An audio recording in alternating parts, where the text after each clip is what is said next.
Hey everybody, William Wallace for America on YouTube, my Facebook page, and also on my podcast. You can find me. Remember, my last name is spelled W-A-L-L-I-S. And this video, I'm with Bryan Fontenot of District 55, and we're going to talk to him about some things in the legislature today. So please tune in. And also, if you're on the video, you can keep an eye in the back, and you can see some movement going on. They're getting ready to go back in session here in Baton Rouge. Bryan, thank you so much for coming on. Thank you for having me. I us. appreciate it. Thank you very much. So Bryan, where exactly is your district? So, District 55, that is. Yeah, District 55 represents all of northern and mostly central Lafourche in Lafourche Parish. Okay. So people who aren't as visually, giving people a visual where that is. South, I know it's south of I-10, kind of. Yeah, so I would cover like from the city limits of Thibodaux down into the Raceland and Matthews area. Okay. And I extend out towards St. James, what we call the Check Bay community. Okay. So kind of a good community, very unique in its culture. I represent Nicholls State University as well. Oh, wow. It's in my district. So a very unique culture anchored by sugarcane industry and the oil and gas. I like that. Yep. So what is it actually that made you run for state rep? Well, look, I think we could talk about a whole lot of things of why you want to be a state representative. What do you think is important to the state and our community, and what do you think the future should look like for your children? I served in the law enforcement community for about 17 and a half years, and then first got elected in 2014 as a small claims judge and a justice of the peace. So just understanding that process and how do we change the makeup of the state and our government and what makes us a better place. And not just in government, but when we're talking about K through 12 education and higher education and job creation for our people. So kind of a whole lot of issues that brought me here, but glad to be here. You know, my other question is, ask you about your background, but you said your background's in law enforcement. Yeah, so I spent 17 years in the law enforcement community, of course, in that business. Figuring out how to put people in jail or incarcerate people who commit crimes is a small piece of the puzzle. Trying to figure out how do you feed your family on a policeman's salary is the bigger piece of the puzzle. So in that process, most law enforcement professionals have a secondary job, and mine began in the construction business, doing small home renovations, becoming a home contractor, to getting up to where I am now, to doing large commercial projects along the Mississippi River. So not only do you have it in your heart to serve, having been in law enforcement, but also you've got a good mind for business because you've been in the business community for a long time. Well, so your heart's really in the right place. Well, you would hope that. Sometimes the votes don't show that, right? In this business, what I've learned real quick as a freshman, that legislation could be great. It's about the ability to compromise with people and bring 53 votes to the board behind us. Right. And when we get that and we get a compromise, then you're ready to move a piece of legislation forward. So it's been unique. The business front gives me an aspect of how do we create jobs, what tax incentives are good to our state and good to business communities, how do we bring funding throughout that sector, and then how does that filter down through tax dollars to run a government that's successful. And from what I've been talking to about all the representatives, even though everybody comes from different backgrounds, different parts of the state, different ideologies, different beliefs, it sounds like everybody's working together a little bit more to have the same common objective to serve the people of Louisiana. I'm glad you said that because, when I first got in politics many years ago, an old guy who was parish president of Lafourche Parish, he told me one time, don't ever put faith in a newspaper that buys ink by the barrels. And that's every newspaper.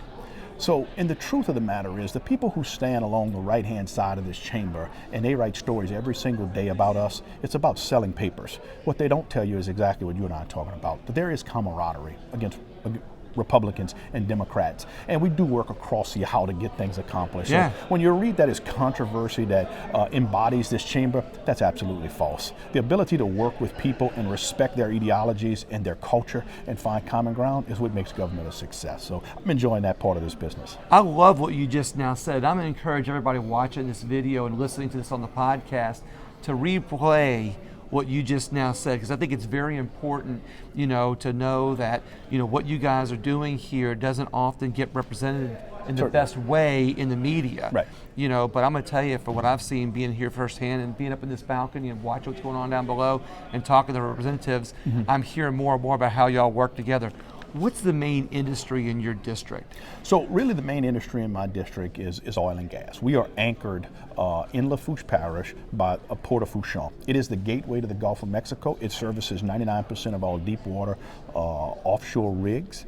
It's the epicenter for the bolting industry for the Gulf of Mexico. So oil and gas certainly is the anchor for jobs in our community, good high-paying jobs. Of course, we have a great university in Nickel State. We have a very large hospital in Thibodeau Regional Medical Center.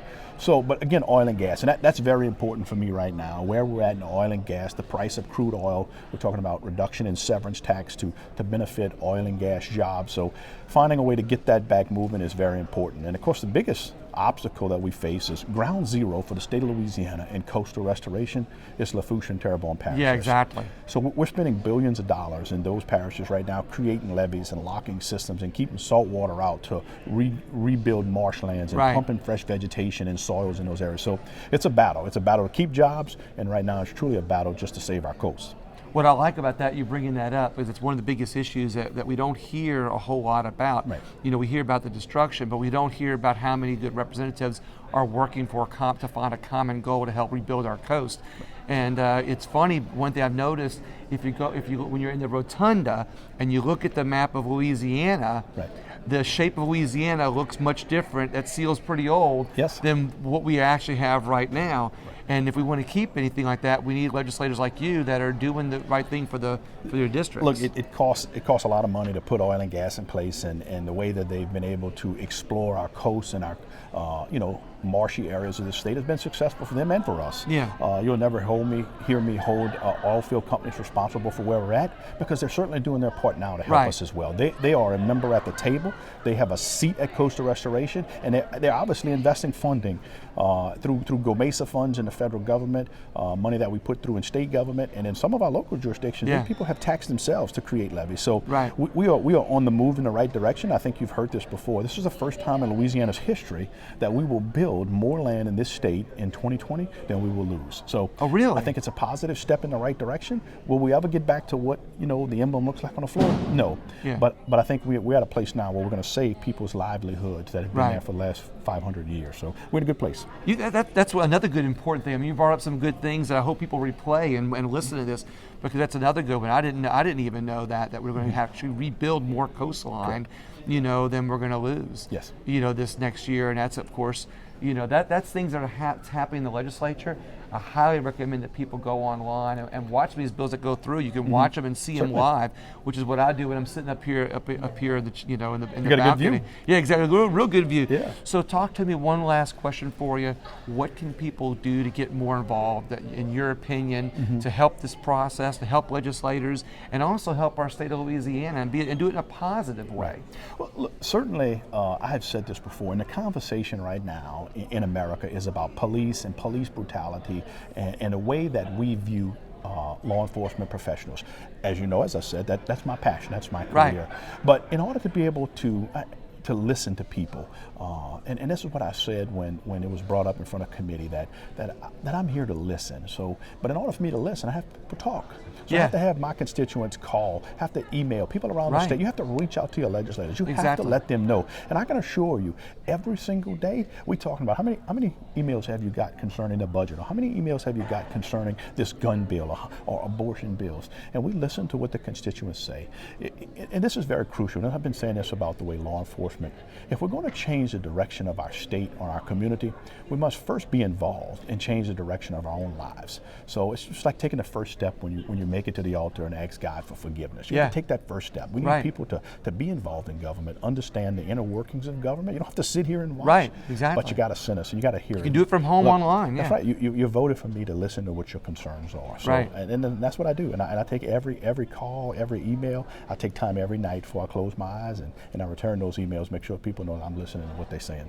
And what's important, I think, for people in this video and on the podcast to know, and something you brought up, is that we all too often we focus what's happened on a national level, and we get divided on a national level.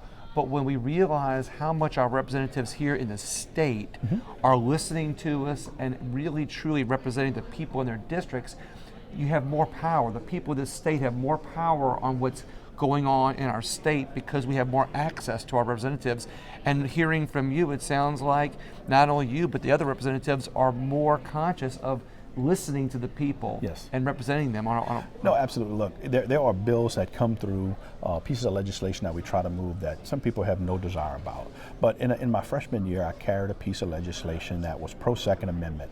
And look, I got to be honest, I had thousands of emails and thousands of messages on both sides of the aisle. Wow. And it was a contentious piece of legislation that ultimately passed both chambers and got the governor's signature, which allows people in the state of Louisiana who have a concealed carry permit to possess a firearm inside of their church or synagogue.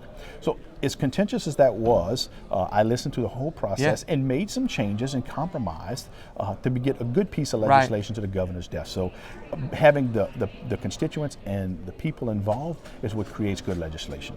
And also, I came up here with the Home Defense Foundation in support of that, you know, because, and that's the other thing, it's not just having individuals, but if you look at, there's groups that come up here in support of legislation. And also, a lot of people don't realize that in those committees, you can fill out a card, either a green card, a red card, or a white card, and come up here and have your voice heard either for it, against it, or just as informational purposes only. There's a lot of things like that that a lot of people don't realize, and that's what I'm trying to do with these videos, to be able to inform more people what's going on in our process. Yeah, look, there's a lot going on, and again, you can't just listen to what you read on the paper, because they're the right stories and sell those stories. Exactly. But the smaller things, from how do we fund K through 12 education, to how do we spend COVID dollars that came in to tort reform, people's Second Amendment, and how do we cast our ballots? Yeah. You know, it's going to be mail-in ballots. So what are we going to do? So there's a lot of moving parts to this business, and you have to pay very close attention. People ask from time to time, Bryan, in your first 2 sessions, what do you learn?